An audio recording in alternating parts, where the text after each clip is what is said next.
자, 유형 1번부터 한번 해보겠습니다. 대표 문제. 한 변의 길이가 x cm인 정삼각형의 둘레 길이를 y cm라고 할 때 다음 물음에 답해봐라. 자, 표를 완성하라고 그랬는데 x가 1일 때 y는 얼마인가? 한 변의 길이가 1인 정삼각형 둘레 길이 얼마겠습니까? 3이겠죠? 한 변의 길이가 예를 들어서 2가 되면 어떻게 될까요? 이거는 둘레 길이가 6이 될 겁니다. 그러면 3일 때는 얼마가 될까? 뭐 9가 되겠고 4일 때는 4, 4, 4니까 4, 3, 12가 되겠죠. 이처럼 x가 지금 정해지면 y가 그거에 대해서 어떻게 됩니까? x에 대해서 3배를 곱하면 y가 된다는 걸 우리가 쉽게 찾아볼 수가 있죠. 삼각형 한 변이 3개니까 곱하기 3을 하면 한 변의 길이에 곱하기 3배를 하면은 그 둘레의 길이가 나온다. 그러면 x와 y가 정비례하는 줄 말아야 해라. 정비례하는 지는 어떻게 한다고? x가 2배, 3배, 4배가 됐을 때 y도 2배, 3배, 4배가 됐습니까? 됐죠? 그래서 정비례한다. 이렇게 얘기할 수가 있고요. xy에서의 관계식을 구해라 그랬는데 관계식은 뭐겠습니까? 자, y라고 하는 즉 둘레의 길이는 한 변의 길이 x의 3배를 곱한 것이다. 그래서 y는 3x 이렇게 됩니다. y는 뭐 x 곱하기 3 이렇게 쓸 수도 있겠지만 문자와 숫자를 적을 땐 숫자를 먼저 적는다 그랬죠. 그리고 곱하기 기호는 생략이 가능하고 보통 이렇게 점으로 찍을 수도 있지만 그냥 생략하고 y는 3x 이렇게 적어도 됩니다. 자, 쉽죠? 자, 1-1번은 대표 문제랑 숫자만 살짝 바꾼 거니까 여러분이 한번 해보시고요. 일단 일시정지하고 이 문제를 풀고 넘어가세요. 그래서 답을 확인하고 맞았으면 그 다음 문제로 갑니다. 자, 1-1번 다 됐습니까? 그러면 이제 1-2번을 보는데요. 이것도 두 변수 xy에 대하여 y가 x에 정비례하고 그랬습니다. y가 x에 정비례하고 그럼 이것만 봐도 벌써 뭐예요? y는 ax다 이렇게 쓸 수가 있다는 거죠. 자, 그 다음에 어떻게 되겠습니까? 그 다음에 x가 4일 때 y가 마이너스 1이다 라고 하는 것은 x에 4 넣고 y에 마이너스 1 넣었을 때 이 식이 성립한다 그런 얘기입니다. 이때 x와 y 사이의 관계식을 구해라 그랬는데 결국 여기서 우리가 알 수 있는 게 뭐냐면 a가 마이너스 4분의 1이다 이걸 알 수가 있는 거죠. 그죠? 그러면 이 식은 관계식이 어떻게 되냐? 마이너스 4분의 1 a 대신에 이걸 넣고 y는 마이너스 4분의 1 x다는 정비례 관계다는 걸 알 수가 있습니다. 자, 정리해 보시고 다 됐으면 유형 2번으로 가겠습니다.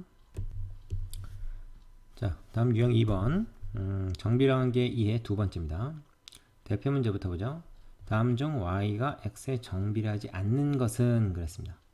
자, y가 x에 정비례한다 라는 것은 무슨 말입니까? 요런 형태로 표현이 된다는 얘기예요. y가 x에 무언가를 곱한 형태로 표현이 된다. 즉, 요거는 다시 말하면 x와 y의 b가 일정하다. 얘랑 같은 식이죠. 말하자면. 자, 일단 1번은 딱 요 형태 아닙니까? a가 8분의 3. a가 분수일 수도 있어요. 그러니까 이거는 정비례하는 게 맞습니다. 그 다음에 한 자료에 300원인 연필 x자료의 값 y1. 이건 뭐야? 자, 연필 x자료의 값은 한 자료에 300원이니까 그게 x자료가 있으면 300x1이 되겠죠. 그래서 xy 사이의 관계식을 표현해보면 이렇게 됩니다. 따라서 역시 정비례 맞고요. 또 해당되고 시속 xkm로 4시간 동안 달린 거리 y.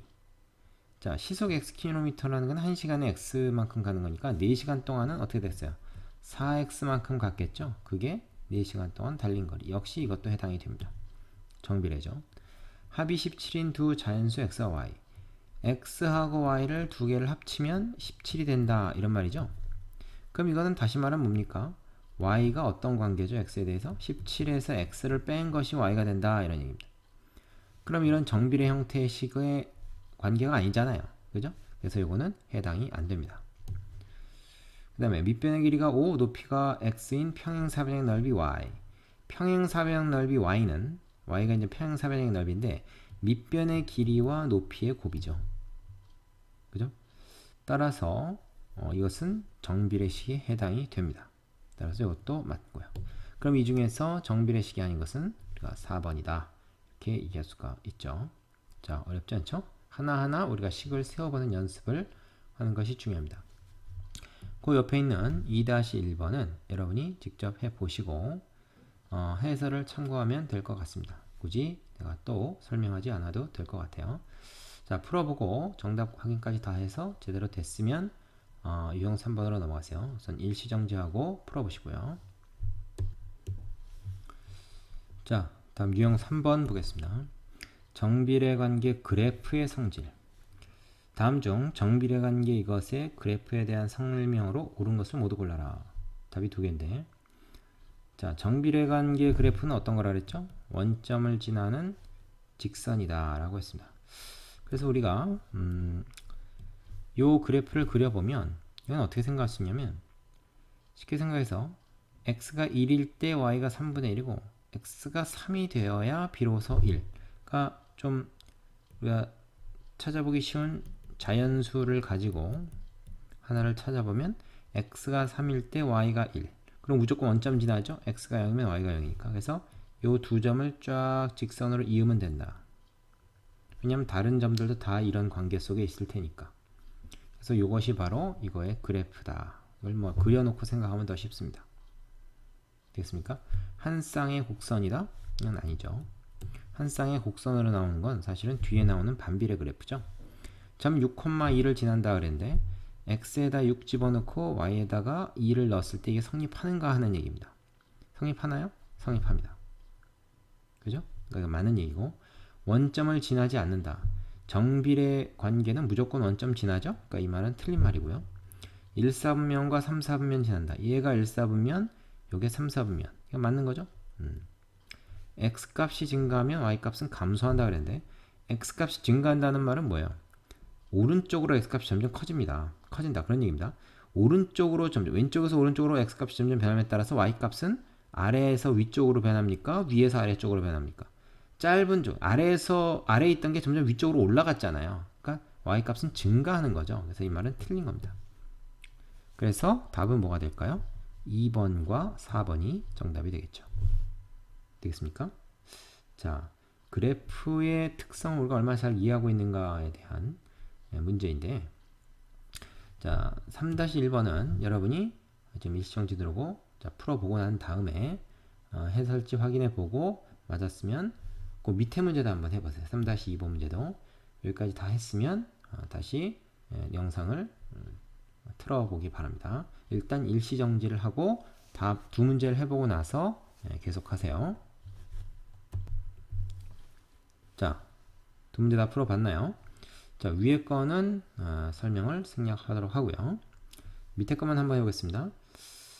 다음 정비례 관계 그래프 중 y축에 가장 가까운 것은 무엇인가 하는데, y축에 가깝다라는 것은 뭐야? 지금 정비례 관계 그래프는 원점을 지나는 직선인데, 이 a가 커짐에 따라서 양수인 경우는 이렇게, 음수인 경우는 사실 절대값이 커짐에 따라서 뭐 a가 마이너스 1일 때, 마이너스 2일 때, 마이너스 3일 때, 마이너스 1, 마이너스 2, 마이너스 3은 커지는 게 아니라 사실은 좀 더 작아지는 거죠. 그래서 절대값이 커진다는 표현을 썼습니다. x, y가 둘 다 절대값이 커짐에 따라서 y축에 점점 가까워지는 거죠. 따라서 우리는 요 a에 해당하는, 그죠? 비례상수 a에 해당하는 요 값들만 딱 보고 이 중에 절대값이 가장 큰 것을 찾으면 되겠습니다. 지금 딱 보니까 누구예요? 얘랑 얘가 그나마 제일 큰 것 같은데 얘는 4.5고 얘는 5죠, 절대값이. 물론 그냥은 얘보다 더 큽니다만 절대값을 우리가 기준으로 해야 돼요. y축에 오른쪽에서 가까운지 왼쪽에서 가까운지 따지지 않고 그냥 가까우면 되니까, 따라서 절대값이 제일 큰 5번이 답이 되겠다. 되겠습니까? 자, 정리됐으면 유형 4번으로 넘어가겠습니다.